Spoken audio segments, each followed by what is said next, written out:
Welcome back everyone, glad to see you all. I couldn't help but start today with the best of British, a shot from my shed.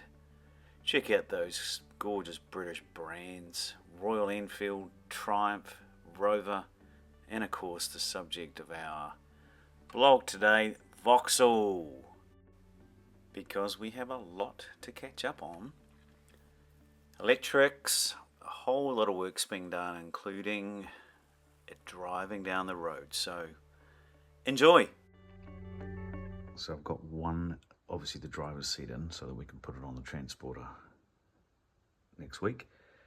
Left the front carpets out, the rear carpets are in, belts are in.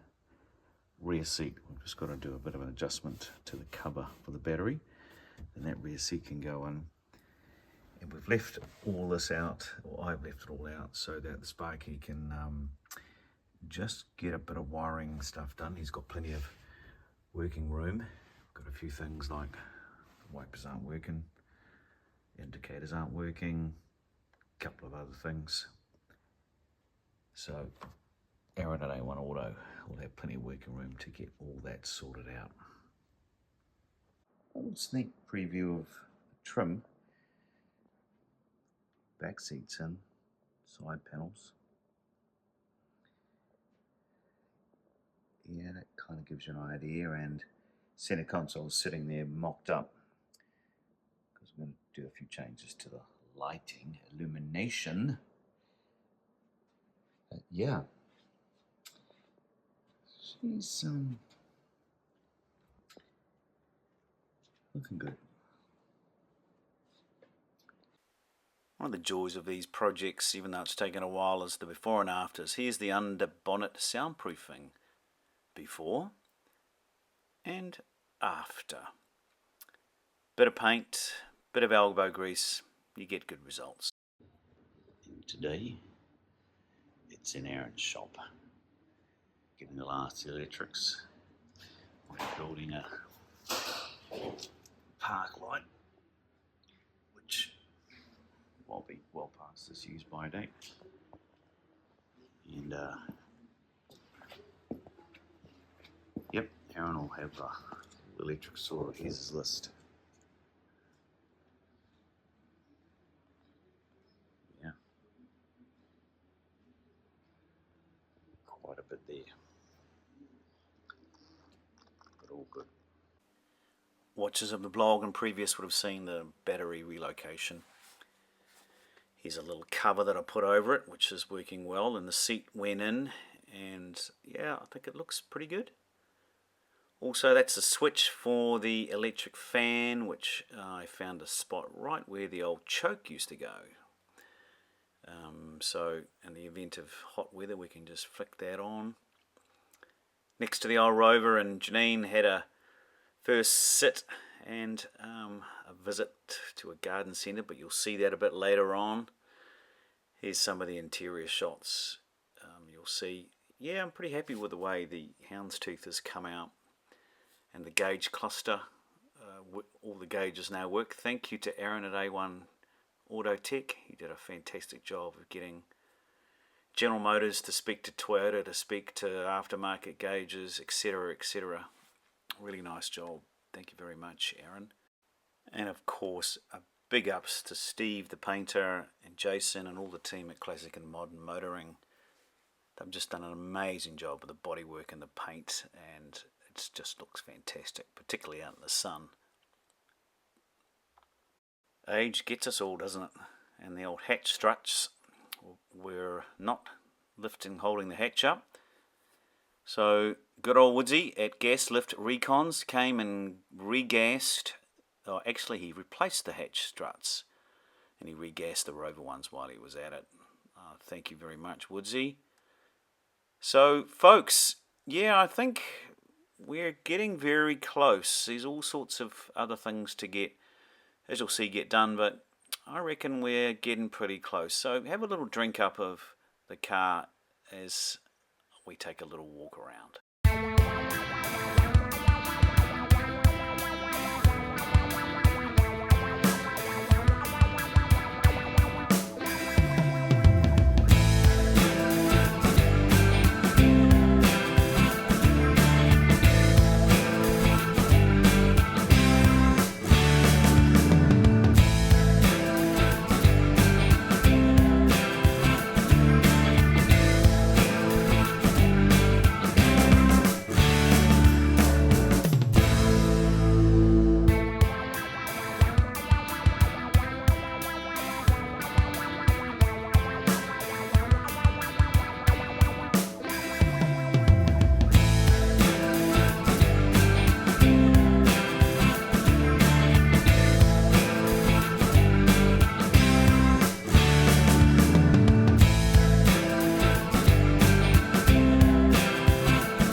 was going along swimmingly, including a wonderful trip with my beautiful wife. Her first trip in the Chevette down to the garden centre for some plants. A trip to see my good friends Al and Rob at Mag and Turbo and Lower Hutt to get the wheel alignment done, which was all good. And then everything went pear-shaped. So note to self, when commissioning a new build, have a tool bag in your car. Dave Ward to the rescue. Yep. So after a mercy call to Andrew Fox and getting home, he came and he took that pipe out there, we blew through that low pressure line. There was something blocked in the hose from the tank. That was all it was. We turn the key now. And she rolls. Look at that. So I'll pull the tank tomorrow, rinse it out, wash it down, put it back, good to roll. And I'm going to chuck here's the intake line here. I'll chuck a high flow filter right here, just to protect the bumps. Well, that's what we found.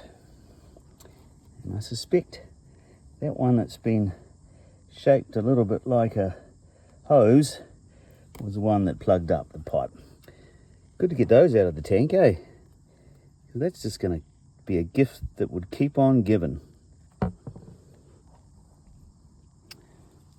Clean tank.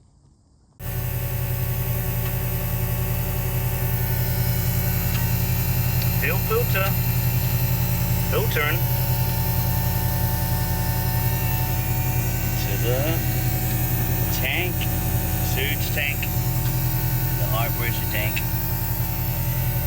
Looks like we're all good. Well, here's a wee lesson in RTS. So here's the late model torque tube with the trailing arms, the special springs, and the rear anti-roll bar in the 79 to 81 Chevettes. There's the Pennard rod, which locates it longitudinally, across the body. And then there's the big for a Chevette, Gemini ZZR diff.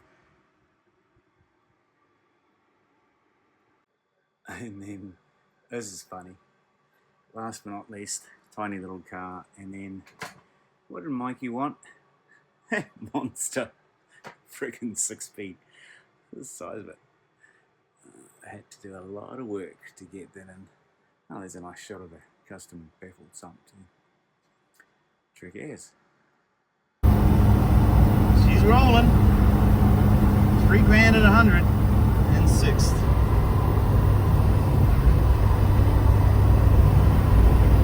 Don't try this at home, kids.